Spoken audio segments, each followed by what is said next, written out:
bill has been reauthorized for 6 months. Cynthia, I have a question about that. I tried to find it this morning. Is that at current funding levels, or is that at the 35% reduced funding? That's just the reauthorization.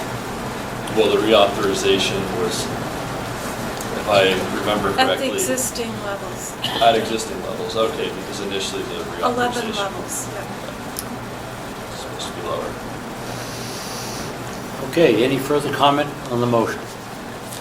There's no further comment. The vote again will be on approval of STIP Amendment Number 3, and a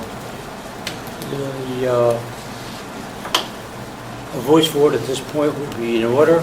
All those in favor, please signify by saying aye. Aye. Those opposed? Okay. Okay. Let the record show that there's one dissenting vote. And the STIP Amendment Number 3 has been approved as submitted. At this point, we'll move on to item number 5, which is discussion. And the first item is regarding the coordinated plan update. And Mark, you have some input on that? Yep. So in the memo, there's a description of what the coordinated plan is, but just to summarize that, it's a guiding document for ACT. That's our Regional Coordination Council. They work with public transit services, transit services around the region, and service providers to provide rides to, primarily, I guess they focus on elderly, disabled, and economically stressed populations, and try to fill service gaps so that everybody can have access to the services they need and have mobility options. This is our 5-year update. It's in order to continue receiving or being eligible for certain types of FTA funding. We need to do this update. It's part of our long-range plan. Some of the types of projects that were included in this iteration of the document were the North Bus service, which is serving Wakefield, Brookfield, New Durham, Middleton, and Milton. They're also starting a volunteer driver bus. It's going to be working more directed towards getting people, I believe, to doctor's appointments, healthcare kind of appointments. The plan kind of lays out the framework for the sharing and coordination of idle vehicle hours between groups, and basically trying to streamline the process. So if you have, let's say Task is going to New Durham and Lamprey Healthcare is also going to New Durham, they'll try to coordinate and do all their pickups one bus instead of taking numerous buses, using that other bus to go somewhere else and provide more service. So we're working in coordination with Scott Bogle from RPC and ACT, input from ACT on the update, and we hope to be underway on this. We're reviewing it currently, the document as is, and looking for areas to update. So over the next few months, we're hoping to meet up with Scott and start, I guess, putting together the updated plan. Thank you, Mark. While you're still standing, Yep. would you like to go over the UPWP task updates? Yeah, absolutely. So we've been using our new UPWP document since July 1st.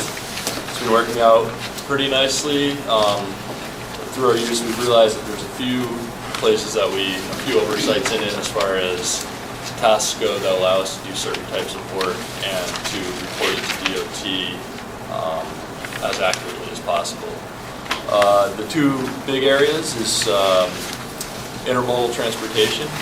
We probably next month or the month after, we're going to be trying to come to the policy with a new task for the 500 category. It's going to be intermodal transportation. It's going to have subtasks for rail planning, port planning, and aviation planning.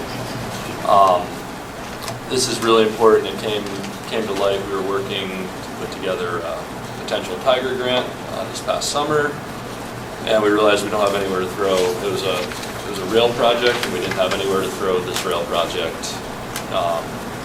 We had a few places to put it, but it made more sense to have it in a specific rail task. So that's one of the big things we're looking for. And additionally, we're looking to add another subtask under, I think it's category 200, Metropolitan Transportation Plan.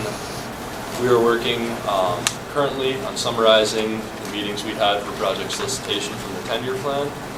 And we are trying to make more comprehensive project write-ups. So these project portfolios are basically going to be, it's going to be a database where we develop projects, and there's a history with projects. It allows there to be pictures, more of a written explanation, just more information in general. It's primarily for projects in the long range and 10-year plan, and to help develop them and do a better job getting them ready for the tip-stip time frame, so that when they get there, they're ready to go, and there's not a lot of additional information that we need to find about the project. And I think it'll also be helpful. I know this group had some criticism of the 10-year plan prioritization process we went through this past April, because we didn't have enough details about the projects themselves to feel comfortable prioritizing them. So, putting up one bridge project against another safety project, we don't actually know the condition of the bridge. This is to address that issue that we've had at the time. We want to have more information for each of the projects, and we want to put together a kind of database that allows us to do a better job tracking the projects from start to finish, and developing the project. So we're looking to add a subtask under Metropolitan Transportation Plan that will allow us to do that. Thank you, Mark. Okay, item number 3 under discussion is the Governor's Advisory Committee on Intermodal Transportation and the 10-year plan update. And we'll lead off with Marilyn. Okay, Cynthia wanted me to discuss the public outreach portion of this GASSET public hearings that are coming up. As you know, it's to inform the public and solicit comments from them. And earlier this week, I sent out this flyer with a map that shows all the dates and times the meetings are going to be. I sent them to our New Hampshire legislators, our congressmen, and 2 senators. And I've already heard from Senators Shaheen and Ayott's office staff members. They've responded that they plan on attending as many of them as possible. One of those meetings is going to be here at the Community Center in Conference Room 1A on October 27th at 7 p.m. And we encourage you to attend one of the meetings if you're able to, and invite anyone you think, because it's a chance for the public's voices to be heard. And to align ourselves with our newly developed Title VI program, which right now is in review. We're going to be going out to the area to encourage and engage the public to attend the meeting. We're going to create a brochure, going to go out to put businesses in the area, particularly those near exit 14 that are going to be greatly affected by the permanent closing of that exit, and the libraries and schools. And we're also going to invite our neighbors here in the community center, such as the senior center and other places. And that's all I have. Thank you, Marilyn. Mark. All right. I'd like to thank Marilyn for doing such a good job with the outreach. I think it's really important that we have as many people from the public, state legislators, town officials as we can get at these meetings. It's a tough situation right now in the transportation world. So first off, I want to just quickly go through the funding assumptions that were used in this 10-year plan, developing it. In front of you, or in the package, you should have the presentation from the July GASSET hearing or GASSET meeting in Concord, where DOT presented their funding assumptions. So this is kind of small up here, but basically, I'll just go through the different colors. The green here, this represents the $30 motor vehicle fee that we don't have at this point. That was never reached. The blue is our federal aid, and this red is direct labor. You'll notice it's only on 2 scenarios. The direct labor is using the federal aid programs to fund DOT employees directly from the federal programs, and that's because the $30 motor vehicle fee isn't around anymore. So our 2 scenarios, basically we have the 30% reduction. This is kind of the MICA scenario here, where New Hampshire would be getting roughly $100 million a year for the next 10 years. And this is the Barbara Boxer scenario, where we'd be staying at current levels, about $150 million a year each year for the next 10 years. We went through the process. Initially it looked like, I believe initially it was agreed that DOT was going to look into this funding scenario when they were generating the draft 10-year plan list. I think ultimately they ended up using this funding scenario here, which is at a lower level and assumes New Hampshire's getting about $100 million a year.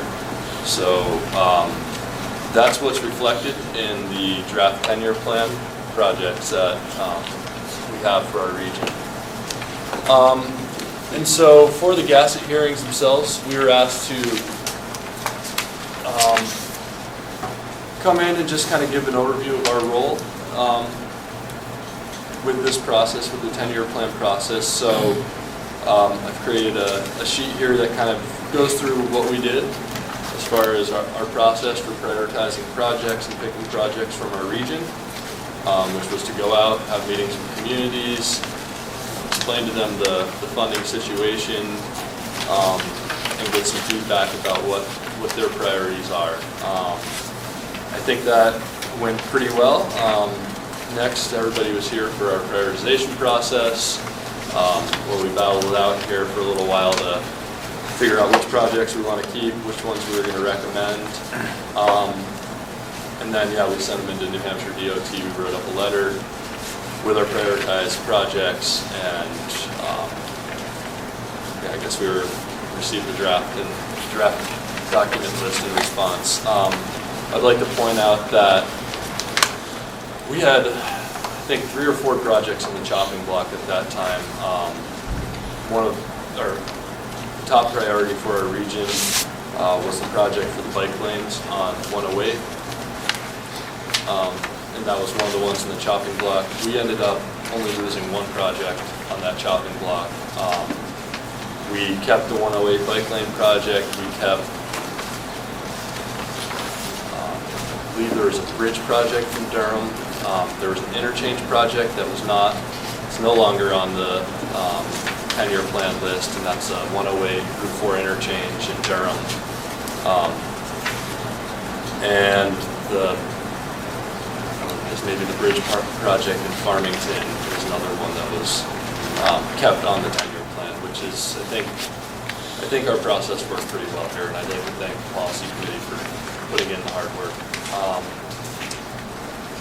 From our meeting, we're also asked to kind of relay the regional priorities, and so we, did a survey in these meetings, and I think we have a pretty good idea of what the regional priorities are for transportation. The big ones we have, and I've kind of bolded the big headings, and then we have some, some more specific points. So safety was a huge issue in our region. Intersection safety was a really big one. Throughput capacity.